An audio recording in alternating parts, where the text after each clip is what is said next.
Bonjour et bienvenue sur cette chaîne de Lilabs, voici la nouvelle vidéo du jour.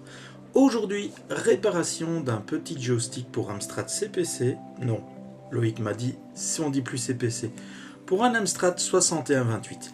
En effet, j'ai pu constater que l'un des deux boutons du joystick ne fonctionnait pas bien et en ouvrant la bête, j'ai compris ce qui n'allait pas.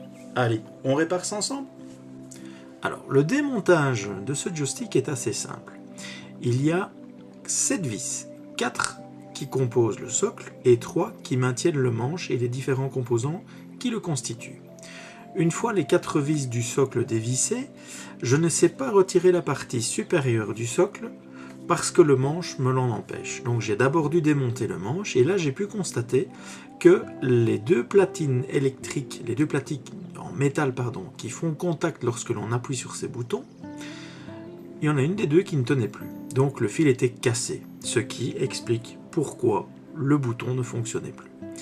Donc ce que j'ai dû faire, c'est tout simplement redénuder le petit fil sur lequel la platine désolidarisée s'était cassée.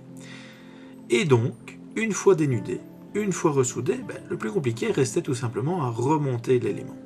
Alors j'ai rencontré quelques difficultés. Quelles étaient ces difficultés?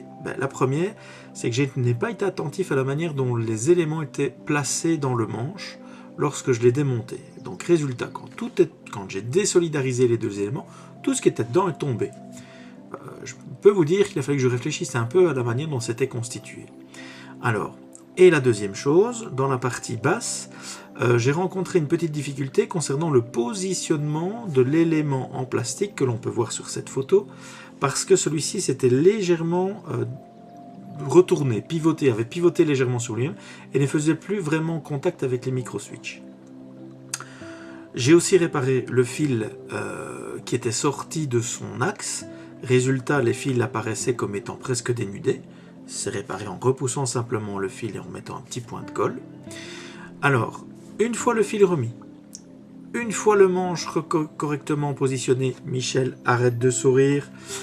Une fois ce manche correctement positionné, il me suffisait de remettre la partie supérieure du socle.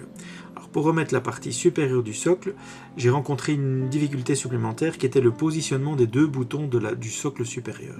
Pourquoi? Parce que ceux-ci sont maintenus par le socle supérieur. Or, les repositionner sur la platine, ça ne marchait pas.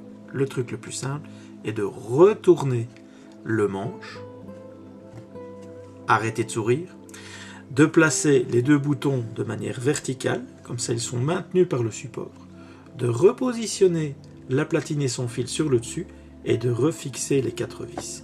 Une fois que c'est fait, je retourne et je n'ai plus qu'à repositionner le manche. Au niveau du manche, il y avait 2, 3, 4, 5, 6, 7 constituants. Les 7 constituants sont les deux suivants. Nous avions les deux fils avec les platines métalliques qui servent de contact. Nous avions les deux boutons rouges en plastique. Nous avions un petit support en plastique qui maintenait les deux lamelles dans une certaine position. Et nous avons les deux éléments représentant la prise haptique, donc la prise de la main, concernant le manche. Alors, il a fallu mettre le joystick sur le côté, positionné, couché, de manière à pouvoir placer la partie inférieure du manche, donc la partie haptique inférieure, repositionner les deux lamelles et les refixer par l'interstice en plastique que je vous montre ici sur la photo. Les lamelles étant en position, il ne me restait plus qu'à positionner les deux éléments de boutons rouges qui étaient maintenus par ces petites lamelles et qui faisaient en même temps ressort puisque ces lamelles pouvaient prendre appui et s'écarter et se replacer suivant le fait que l'on appuie ou pas sur ceux-ci. Une fois que c'est fait, on replace la deuxième partie haptique et il n'y a plus qu'à visser et le tour est joué. Voilà, c'est tout pour cette partie réparation.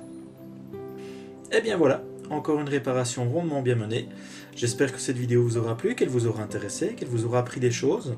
Si c'est le cas, n'hésitez pas à mettre un petit pouce vers le haut, ça fait toujours plaisir. Et puis bon, ça permet de voir à quel point vous avez envie de soutenir cette chaîne. Et d'autre part, n'hésitez pas à vous abonner si ce n'était pas le cas. En espérant vous avoir satisfait, à la prochaine vidéo, à très bientôt.